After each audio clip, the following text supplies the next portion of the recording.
Welcome to Cheater Confessions. Let's get started with today's story. My name is Brad, and I'm 31 years old. I run a plumbing business, a trade I learned from my uncle, who treated me like a son. He passed his small shop down to me, and I've since grown it from 2 employees to 8. I met Monica at a barbecue 3 years ago. She worked in corporate marketing, spoke in buzzwords I barely understood, but had a confidence that drew me in. Despite our different worlds, we connected over horror movies, late-night ice cream runs, and kayaking trips. Our relationship started strong, but over time, small things nagged at me. Her friends were polished professionals, and I often felt out of place at her work events. She'd subtly steer conversations away when I talked about my job, never outright insulting me, but making it clear she preferred to keep that part of my life in the background. I ignored the signs, believing our love mattered more. 2 years in, I proposed, and she said yes without hesitation. I thought we had something solid, but everything unraveled at her company's holiday party. It was a big night for her, and she insisted I be there. I had no idea how much that decision would change everything. The night of the holiday party, I put on my only suit, reserved for weddings and funerals. Monica dazzled in a shimmering blue dress as we arrived at her office, transformed into a holiday wonderland. "Brad, stick with me, okay? I don't want you getting lost," she said. "Don't worry, I'll be your shadow." Inside, waiters weaved through the crowd with champagne trays. I grabbed a sparkling water while Monica, already on her first glass of wine, introduced me to colleagues. There was Alexa, commanding the DJ, and Dylan, a sharply dressed guy with a firm handshake. "So, how do you two know each other?" Dylan asked.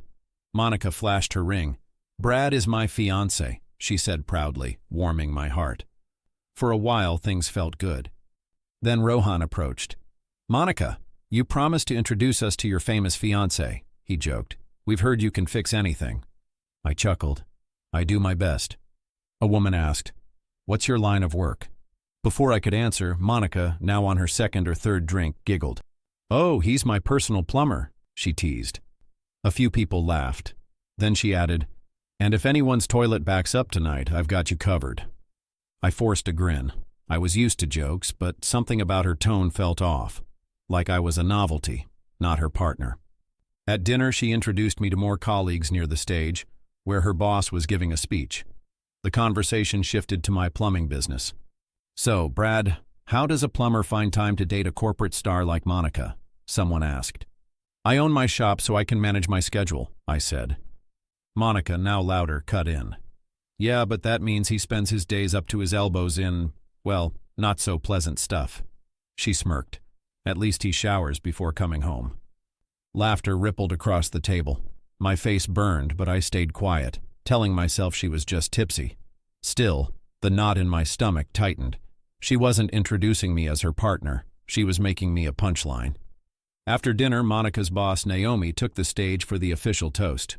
She praised the team's hard work and highlighted a few rising stars, including Monica, for their dedication and creativity. Monica, thrilled at the recognition, leaned over and whispered, "I might get that promotion next quarter. Can you believe it?" I mustered a smile. "That's great, Monica," I said. "I'm proud of you." She squeezed my hand, then turned her attention back to the stage. As the music softened, Naomi began calling each team member up to say a few words. When it was Monica's turn, I gave her a supportive nudge. She walked confidently to the microphone, champagne glass in hand. "Thank you, Naomi," Monica began, her voice echoing through the hall. "This recognition means so much. Our team worked tirelessly to make this campaign a success." She paused as applause filled the room. "I also want to thank a special person in my life, my fiancé, Brad." She waved for me to stand. I stood, feeling a bit awkward but offering a polite smile. "Everyone, that's my plumber fiancé," Monica said, laughing lightly. Several pairs of eyes turned my way. "If your sink or toilet is ever in trouble, he's the guy. Don't worry, he's not too expensive." The crowd chuckled, but this time the laughter felt heavier, her tone laced with something sharper. She giggled, sipping her champagne, clearly enjoying the moment. A co-worker in the front row called out, "Hey, Brad, you offering a company discount?" More laughter followed. Monica beamed at the reaction. "He might, but no freebies," she joked. "We gotta pay those bills, right, honey?" I forced a hollow grin, my chest tightening. This was supposed to be her moment. A night to celebrate her success, not an opportunity to turn my work into a punchline. When her speech ended, the applause was polite but scattered, the joke lingering longer than the recognition she'd earned. As she returned to her seat, giggling and flushed with excitement, I leaned in and whispered, "What was that about?" She shrugged. "Relax, Brad. Don't be so serious. It's all in good fun." I swallowed hard. It didn't feel like fun. She waved me off, already turning to talk to a colleague. I stared at my untouched drink, the sting of humiliation tightening in my chest. As the music picked up again and the party resumed, Monica reached for another glass of champagne. I got up from the table and headed for the exit. I needed air. Anything to escape the noise and the sinking feeling that something between us had shifted. I stepped into the cold night, inhaling deep breaths to clear my mind. For a few minutes, I just breathed. My mind raced with questions. How did we get here? Why would Monica humiliate me like that in front of her entire company? I heard the click of high heels against the pavement. She was coming after me. A moment later, Monica's voice broke the silence. "Hey, are you okay?" she asked, sounding more annoyed than concerned. I turned to face her.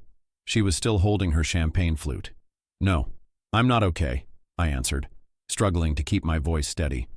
"Monica, you just ridiculed my job in front of everyone. They were laughing at me." She rolled her eyes. "Oh, Brad, lighten up. They weren't laughing at you, they were laughing with you." I let out a frustrated breath. "That's the thing. They weren't laughing with me. You basically turned me into a joke. It's like I'm just some clown you bring around for entertainment." Her cheeks were flushed, partly from the alcohol. "You're overreacting.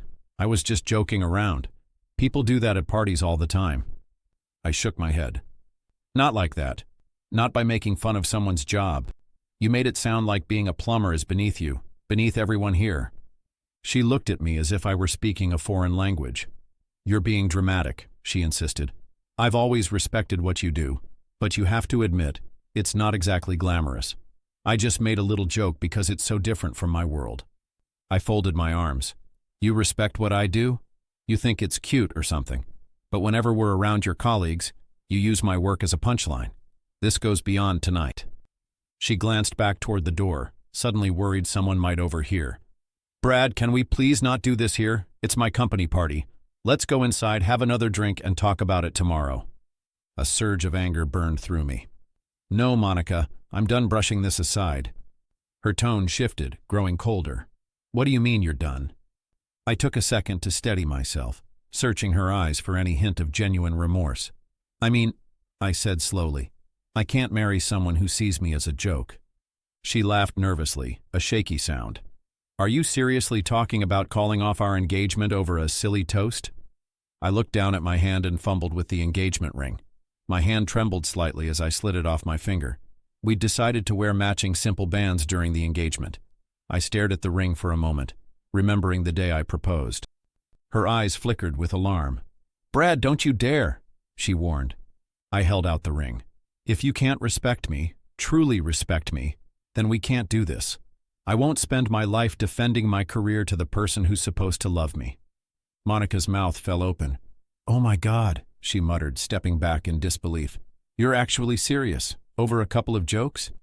"They weren't jokes," I snapped.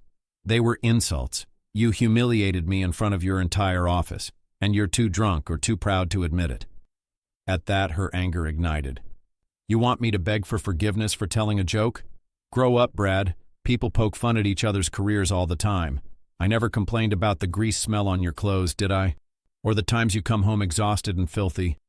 I swallowed, hurt surging through me. "You see what you're doing? You're doubling down. No apology, just more put-downs." "Fine, I'm not sorry, and I refuse to stand here in the cold while you act like the victim." I gazed at her, suddenly feeling like we were worlds apart. The woman I loved, thought I loved, was nowhere in sight. Only this mocking, dismissive person stood in front of me. "Then this is it," I said softly. She let out a harsh laugh, the sound echoing in the night. "I can't believe you're walking away just because you couldn't handle a light-hearted roast." I gently placed the ring in her hand. "I'm walking away because I deserve someone who's proud of me." With that, I turned around and headed back inside, determined to grab my coat and leave this nightmare behind me. The moment I stepped back into the party, a hush seemed to fall. Maybe people had overheard snippets of our argument, or maybe they just sensed the tension. I grabbed my coat, keeping my composure. Before I could leave, Monica rushed in after me, clutching the engagement ring, her face flushed with anger and frustration. "Don't do this here," she hissed. "You're making a scene." I glanced around. Dylan was whispering to someone, and Naomi, her boss, looked concerned. But I was past caring. "I'm not the one who made a scene," I said, my voice steady. "I tried to talk to you in private. You dismissed me."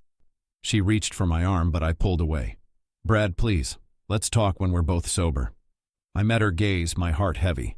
"It's too late, Monica." Then I turned and walked out the door. The drive home was long and silent, my phone buzzing with her texts. "Let's talk." "You're overreacting." "I'm sorry." I didn't reply. If she couldn't respect me in public, what kind of partnership did we really have? By morning, she was still in the house, but the tension between us was unbearable.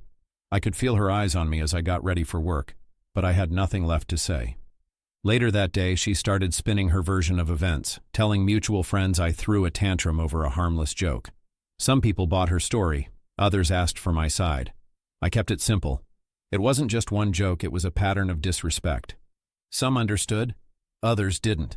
One message from an acquaintance read, "Dude, if you're that sensitive about plumbing jokes, maybe you should find a less mockable job."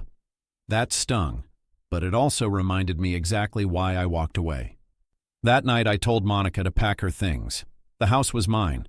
I had bought it before we met. She protested, trying to downplay everything, but I wasn't interested in another argument. By the next morning she was gone. She moved back in with her parents. Days later, Monica's version of events popped up on social media. When a man can't handle your success or humor, you see his true colors. She painted me as insecure, controlling, and unable to handle her personality. I didn't take the bait. But I did talk to people who actually mattered, like my cousin Todd, who'd known me forever. "She's flipping the script," he said. "You've never been insecure about your work. She just can't admit she messed up." Then karma struck. A few days after she moved back to her parents' house, their bathroom pipes burst. Badly. The flooding ruined the floors and seeped into the walls. A mutual friend later told me they had to shell out thousands for repairs. For the first time, Monica probably understood. My job wasn't just a trade, it wasn't a joke, it was necessary. She never reached out again, and I never heard an apology. I focused on what mattered, my business. I expanded my crew, took on more clients, and trained new apprentices. Months passed.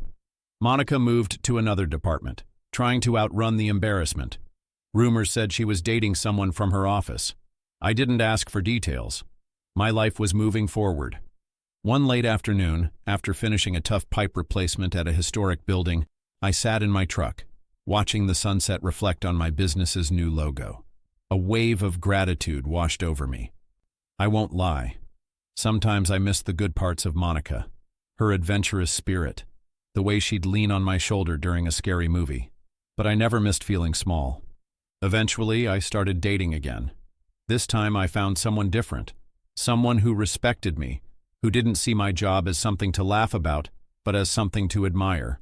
She loved that I worked with my hands, that I built something real. She was proud of me, and that made all the difference. If anyone asked me for relationship advice after that, I had one answer. Look at how your partner speaks about you in public.